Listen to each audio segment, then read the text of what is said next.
What's up, everyone? Today I want to do a little bit of a unscripted, off the top of my head, impulsive one about something I've made up, a term that I've made up called the Triad of Misery. Lately, over the last year, my work's becoming ever more philosophical. I'm kind of diving deeper and deeper into what it means to have a fulfilling life, a meaningful life, what's going on in the psychology and physiology and lifestyle of a meaningful life.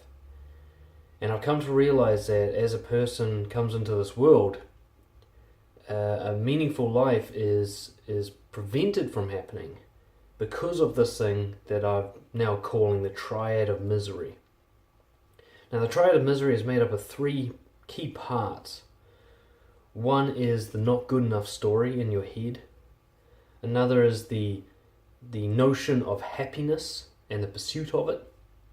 And the third is society's definition of success. So we've got goodness, happiness, and success. These three things, these three fucking demons, work together essentially to create misery.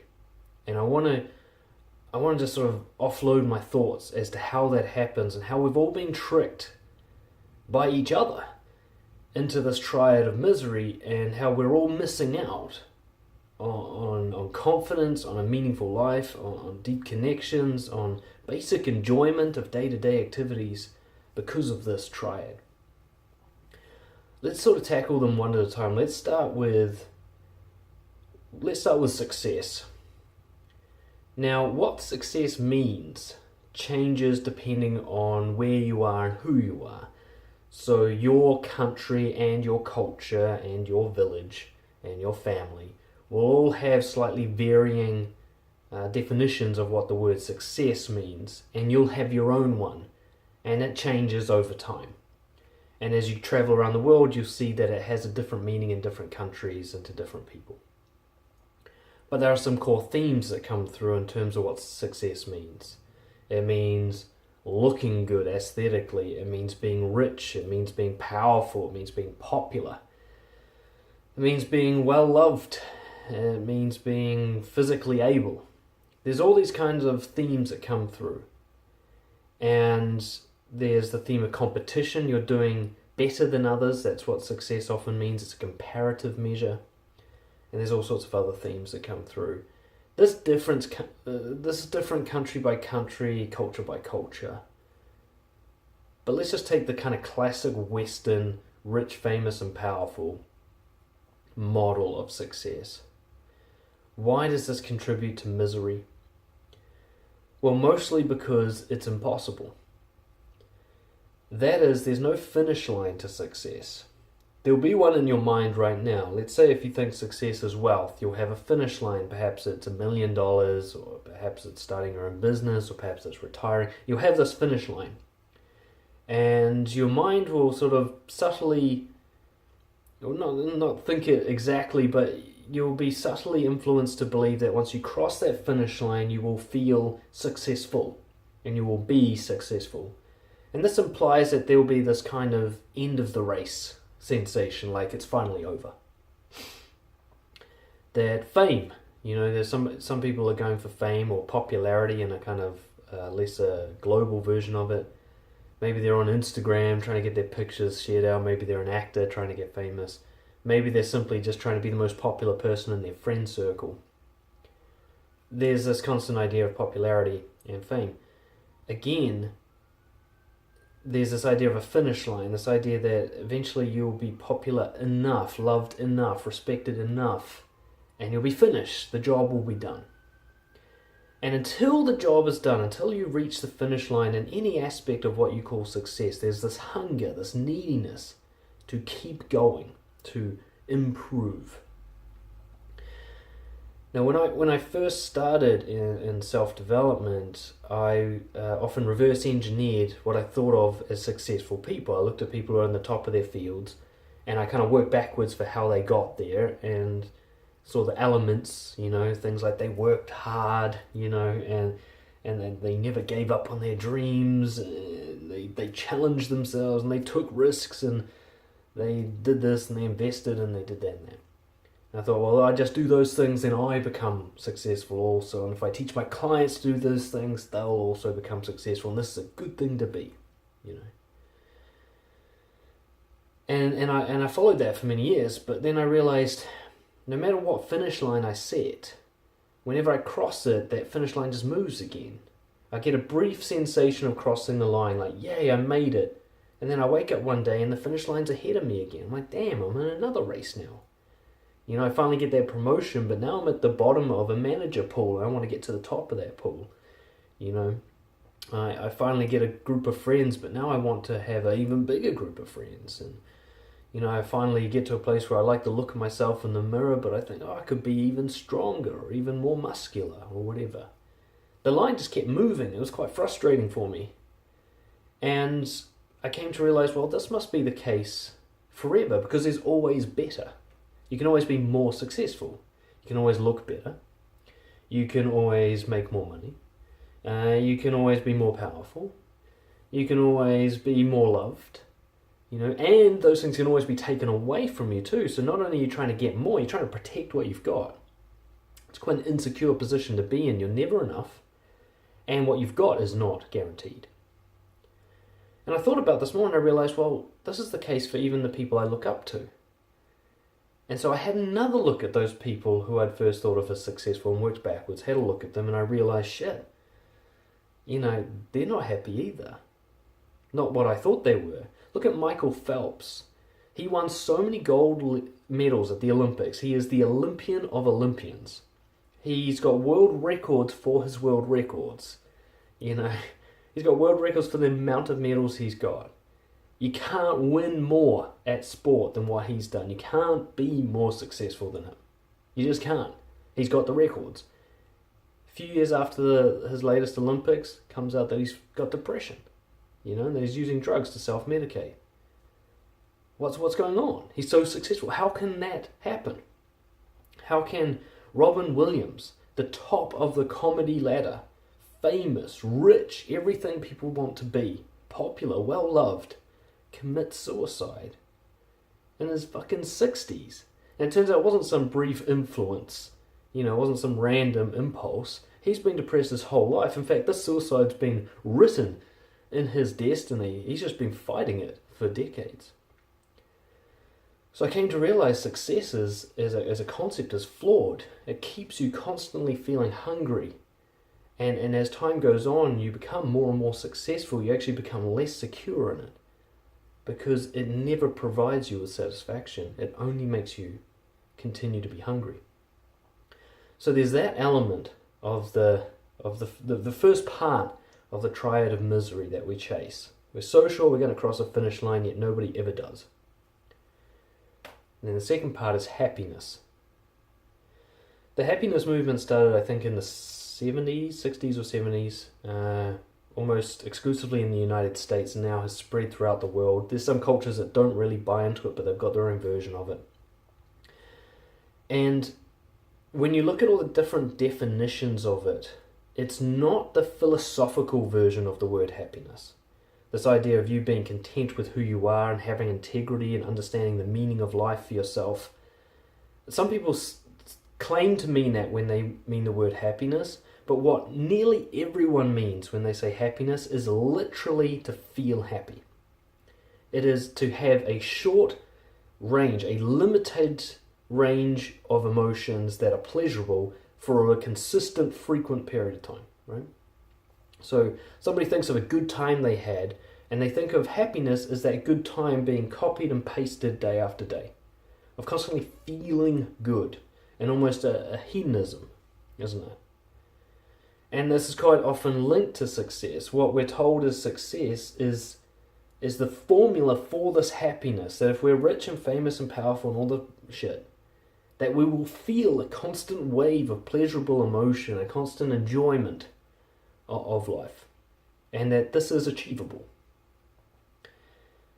And this is also flawed, because there's no fucking human being in the world who has the physiology of the brain to maintain pleasurable emotions non-stop.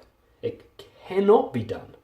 It can be faked, and it often is, And in today's world with social media, it's very easy to make it look like you're constantly experiencing pleasurable emotions. It's very easy to pretend, and so many people do, that you come to believe that if you're not constantly happy, if you're ever anxious or sad or depressed or bored or confused or scared or angry, that you somehow failed. You've dropped the ball on this happiness pursuit. Other people have figured it out, but you haven't. And that makes it even worse. It compounds it. Now you have anxiety about anxiety. You're worried about being worried because that would be a failure to be happy. Any sense of unhappiness is deemed to be a sign that you've somehow fucked up. Usually connected to the first thing. You were unsuccessful and that's why you're unhappy. It's so brutally flawed because the human brain is wired for a range of emotions that no matter how much you try to manufacture happiness, your brain will eventually become dissatisfied again. It's actually an evolutionary adaptation. If we're constantly dissatisfied, we keep improving in terms of adapting for survival. If we're just calm and content and happy all the time, we'd die off real fucking quick because the rest of the world, all of the predators and the diseases and everything out there that's trying to kill us, would constantly improve and we wouldn't. So in order for us to survive, we have to have a range of experiences emotionally, and some of those have to be negative, as we would call them. They have to be painful to motivate us to do stuff. You're not motivated by happiness. People often think of motivation as being a pleasurable sensation, but it's not. It's frustration, it's guilt, it's crisis. That's what actually moves someone to change their behavior. Inspiration, when you look at some quote on the internet and go, oh, that's some good shit, it doesn't change the way you do anything, does it? You know it fucking doesn't. You'll read some inspirational quote about making the most of your life right before you go to your shit job, and you'll still go to your shit job. And you'll put up with it and tolerate it. Why? Because you're trying to avoid feeling upset. You're trying to avoid stress and frustration and guilt that comes from acknowledging that your job fucking sucks. But if you did acknowledge those emotions and allowed them to exist and stop trying to medicate them with success or instant gratifications, you would actually be moved to go, fuck this job, I quit, and you would actually do something, you know. But we've got these two working together now. We've got, on one hand, we've got this impossible idea of success, which, by the way, is really just designed to make you a good little worker. If you think of it, the need to be rich, the need to be famous, the need to be powerful, the need to be popular, are all really well designed for you to either create jobs or do a job. It's economic for you to want to chase this version of success. It wouldn't be too much of a conspiracy theory to suggest that this model of success is essentially just designed to serve governments. It helps bring in tax dollars for you to think that this version of success is the version of success. If you think the version of success is to go to live in the hills and be one with nature, the government doesn't make any money off that, and that's why you don't get taught that one in high school, even though it's a totally plausible way of life. You don't get taught how to live off the land, you don't get taught how to be a conservative minimalist with your money, you get taught how to consume and how to produce. And then you're told if you're very good at producing and very good at consuming, then you are successful, and that you should feel happy about being that person. But if that really worked, we wouldn't have the horrific rates of suicide and depression and chronic anxiety and mental disorder that we have in the world at this time, which brings us to the third part of the model. The third kind of horseman of misery, the not good enough story. It's a byproduct of these other two. So you're trying to be successful and you're trying to be happy, both are impossible. So, at least long term, other than brief respite. So, as soon as you fail in one of these, you assume there's something wrong with you. Because you look out into the world, it seems like everybody else is doing it. There's a successful person, they also seem to be happy, they seem to be confident, they've got the whole threesome going. They're just another human, there's nothing about them that's different to me, so in that case I must be a fucking loser. Because they're killing it and I'm not. You know? And so these two things create the not good enough story. No baby is born thinking they're not good enough. No baby is born thinking that they need to make a lot of money. No baby is born thinking that they even need to be popular. Right? No baby is born thinking I should only be happy. They're happy to cry. They're happy to. They're willing to cry to get what they want. They're willing to show anger. They're willing to be confused in order to learn something. Babies know instinctively that you need a range of emotions to actively participate in the world. And they also know instinctively that your whole day can be totally satisfying by just connecting with the people you love and learning how to walk and playing with your toys. None of which requires recognition from other people or a big bank account or power over others. It's just you participating in the world. They've got a completely different version of success, babies, and they've got a completely different version of happiness, which is more about participation in the world. Like Buddha says, participate in the suffering of the world. So then you've got this third thing. So your whole life, you start to believe that you're not good enough. You start to believe you should be successful and happy. You regularly fall down in both of these areas. You're either successful and unhappy, or happy and unsuccessful, or just both of them. And no matter how well you do, it only lasts a little while, and the high lasts a shorter period of time each time you get high, and you have to re-hit every time. And you start to suspect that there's just something inherently wrong with you, because you've been told that this model makes success. Everybody has implied or directly stated that this is the way to be successful, and this is the way to be happy, or happiness is the thing to pursue. And because you keep dropping the ball on this, you assume, well, I must be a fucking loser. There must be something inherently wrong with me, because everyone else has got this thing sorted. And this is why I call it the Triad of misery, because all three of these things are unnatural and senseless. And what I mean by that, particularly with unnatural, is that the version of success is unnatural because it's uncontrollable and impossible. You can have brief moments of crossing the imaginary finish line in your mind, the subjective thing that you decide was success, but as soon as you do, that line's going to move again because the brain is constantly wired to get back to dissatisfaction. Okay, and there'll always be someone more successful than you are. You've been trained that success is a comparative measure, which dooms you because you'll always be able to find someone better. Right? You'll always be in the losing position. You think about it, we watch the Olympics, somebody comes in fourth and we say, he lost. And you're like, dude, none of us could beat him in a fucking race. How could we possibly call him a loser? Well, it's because we're comparing him to the gold medal winner, right? He's actually an excellent runner who's doing what he loves. That's a success. He's fully engaged in life with his passion. But as soon as we add a gold medal to this, he's a fucking loser. It doesn't make any sense, because even if he wins, he ends up smoking weed or whatever, like Michael Phelps. The happiness model is senseless and unnatural. It is unnatural to expect that you will have nothing but pleasurable emotional states. In fact, it would be very dangerous for you to be that way. Anxiety is there to tell you what's dangerous and what's important. Sadness is there to help you process loss and massive change. Anger is there to help you be assertive. Without these things, you will be fucked.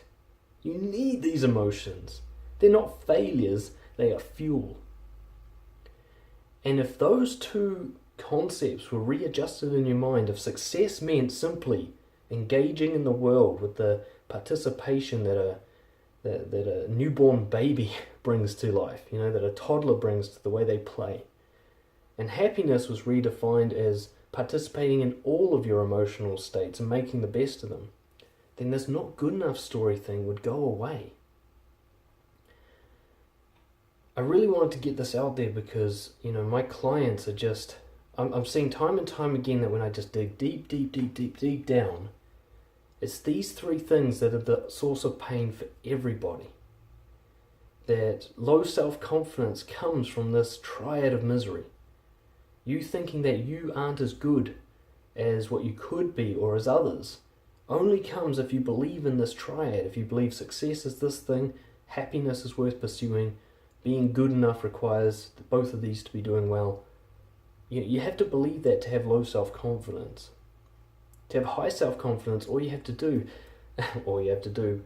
what you need to do, which takes a lot of time, is to detach yourself from this model of living, to change what success means for you, to make it about what you do rather than what you have or get, to how you behave rather than the results. And happiness to be put down as the best of all emotions, and seek more a healthy range of emotions that serve you when you need to be served by each and every one of them. Even depression can be helpful. Ask any great artist where some of their best work comes from, The not good enough story, the idea that you're not good enough requires a good enough. What is that? Who made that one up? You're either alive or you're dead. So if you're alive, you're obviously good enough for survival. And if you're dead, well then who gives a fuck? So what the hell is not good enough? Is it not being successful as other people? Because that'll always be the case. Is it not being happy all the time? Because that will always be the case. You'll never be good enough if you follow this model. You've been tricked. We all have. School tricked you. Your parents were brainwashed. They tricked you. The kids you went to was school telling you that you need to be this, that, and the other. They were already tricked. And you believed it. And yet clearly, you've seen your whole life that this model doesn't work.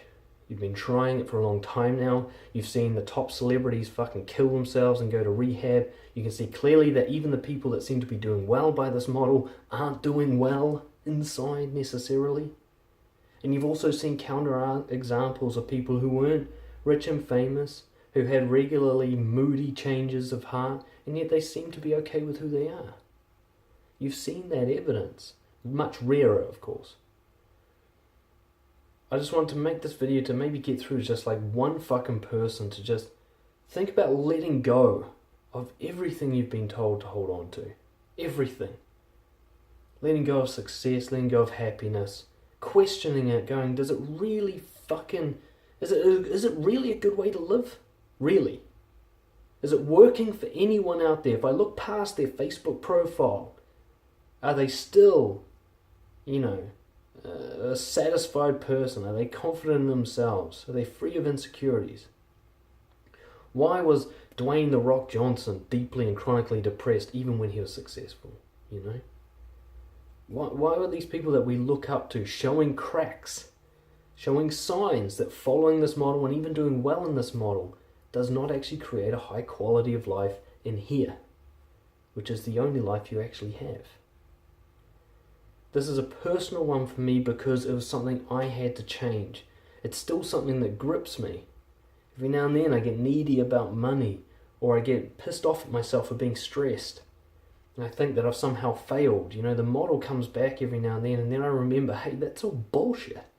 I was taught that. It's not real. It doesn't matter if I'm famous. It doesn't matter if I'm rich. Those things are meaningless. And if I'm not happy, fine, I'll be something else then, and I'll use that. I'm not happy right now, As I make this video, I'm kind of angry. But it works well for making a video being angry. I don't need to be fucking happy to make a video. Fuck, I hate when I see happy videos. They're boring, Oh, good for you. You got an awesome life. Go fuck yourself. I'd rather see someone who's got some real shit to talk about, That thing where you think you're not good enough, where you're not successful enough, not happy enough, not this, not that. You've been taught that. It's not real. There is no measurement of good enough. It's fucking fictional. You're just another primate walking around. Make the most of it. You'll do some things well, you'll fuck some other things up. Welcome to being a human. I don't know. I hope that helps somebody. Alright? I'm not trying to make a point, really. This thing occurred to me today. It's been bothering me for many weeks now, as I've seen my clients suffer from it. If you want more help to break free of this model, get in touch with me, dan@brojo.co.nz. Subscribe to the channel, blah, blah, blah, all the stuff, promo. And I'll see you guys next time.